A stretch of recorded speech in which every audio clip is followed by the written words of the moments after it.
Hey everybody, Brian here with Duckett Ladd Dental CPAs. I've got Matt on the call, and today we are going to discuss the seven biggest tax mistakes that dentists make. So let's kick it off, Matt, with choosing the wrong business structure. How can that be a detriment? Yeah, thanks for having me, Ryan. So, wrong business structure. This is probably the biggest and most expensive mistake we see. A lot of dentists stay on a Schedule C way longer than they should.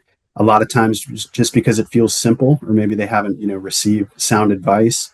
But once income grows, that simplicity can get pretty expensive. You're paying self-employment tax on everything, so both halves of employment tax there. The structure that made sense early on often may not make sense once the practice is profitable and up and running. Failing to adjust that can cost you tens of thousands of dollars per year. And I will say it's not just sole proprietors who could be affected by this. So, for example, let's say we have one practice with two doctors. The entity is set up as an S corp. Those two doctors personally receive the K1s from that S corp. Unless those two doctors plan on earning the exact same amount of money every single year, which oftentimes is not the case, they could be missing out on the benefit of a management company and some additional S corps to funnel that income through. Yeah. So the main thing here is whenever you're starting your practice, talk with the CPA, make sure you get the most advantageous structure set up from the beginning, or have a strategy to potentially start off as a Schedule C and switch over to an S Corp as soon as it makes sense from a tax perspective. All right, the second mistake here is underpaying your estimates and getting hit with hefty penalties. Yeah, so dentists are busy people. Their income often fluctuates, especially with the return of bonus depreciation. Maybe you have a bunch of equipment in one year, maybe you don't the next year, but income wise, everything feels the same. It's really easy to get hit with a tax penalty in a situation like that. Penalties paid to the IRS is just money burned, and we really don't like to see that happen. Taxes should never be a surprise at the end of the year, which is why we, meet with our clients multiple times throughout the year and kind of formulate a tax strategy to them. So if you're not meeting with your CPA on a regular basis so they can properly project your tax, oftentimes you end up scrambling in April, and nobody likes to do that. So even when we're successful in getting these penalties waived for our clients, there's often an interest portion which can't be waived by law. So money just being left on the table there.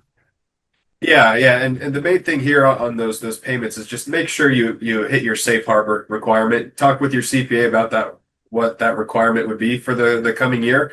It's typically 110% of your previous year's tax balance, so they can do a calculation to see what you're gonna withhold through payroll. Make sure your quarterlies are going to get you to that 110% threshold to avoid those underpayment penalties going forward. All right, Matt, the next mistake is paying yourself too much as a W-2 if you have that S corp already in place. Yeah, we see this a lot too. So a lot of associates are used to, their pay being tied to production in some form or fashion. Once they start their own practice, though, a lot of them continue that habit. If you're at the point where you've made an election to become an S corp and you're paying yourself that wage, your salary takes on a new meaning. The IRS just wants to see you pay yourself a reasonable salary, regardless of distributions. So if you're still paying yourself a really high W 2 wage, or your pay is somehow still tied to production, I would say you should really consult a CPA and maybe make some adjustments to that wage because it's likely too high. Yeah, and if you're paying yourself too much, you're just leaving money on the table in the form of paying extra payroll taxes, the extra Medicare tax. You're going to get hit with that unnecessarily, and talk with your CPA to see if you can get that lowered and then save on some payroll taxes. Next mistake, Matt, is poor timing of depreciation and bonus depreciation. Yeah, so with the return of 100% bonus depreciation, we've seen a lot of clients scramble to make purchases and kind of not think about the why other than the tax savings piece. If you're a startup or if you're having a down year, it may not be the best time to purchase equipment if you don't need it. Really, the depreciation is going to be the most effective when you're in the highest tax bracket or when your income's at its highest point. So just kind of think about that when you're considering equipment purchases. Again, if you're a startup or having a down year, it may not be the time to buy that CBCT.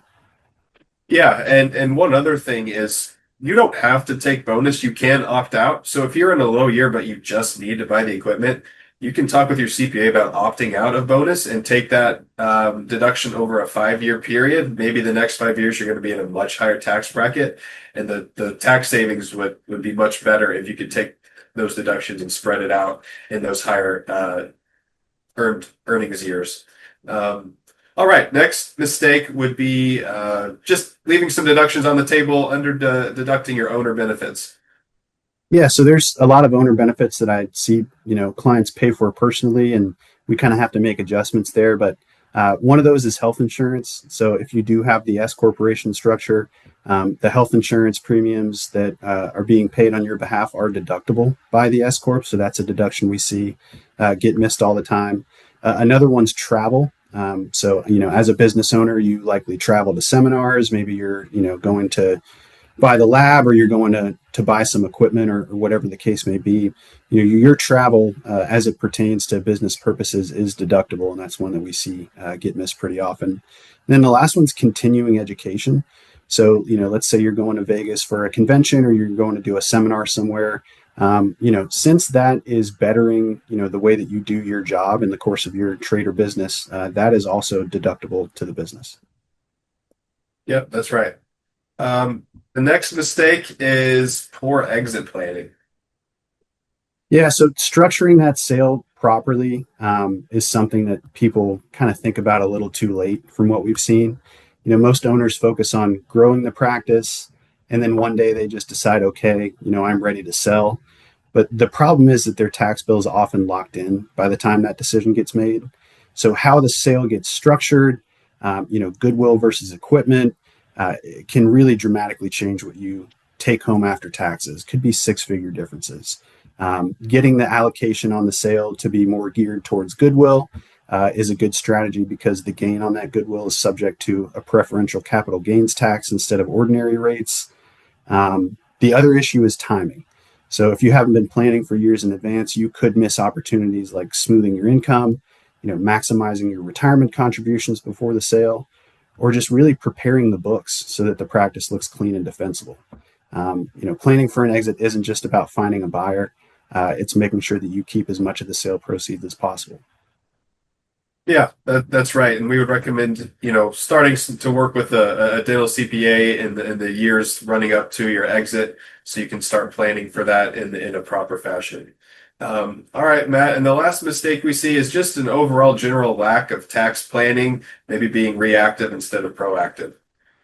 Yeah, if you're a dentist, if you're a business owner and you're not meeting with your CPA more than once a year, if you're getting surprised in April every year, then it may be time to, kind of look elsewhere and look for some proactive planning. With our clients, it's usually a biannual meeting, but, plenty of meetings in between and conversations.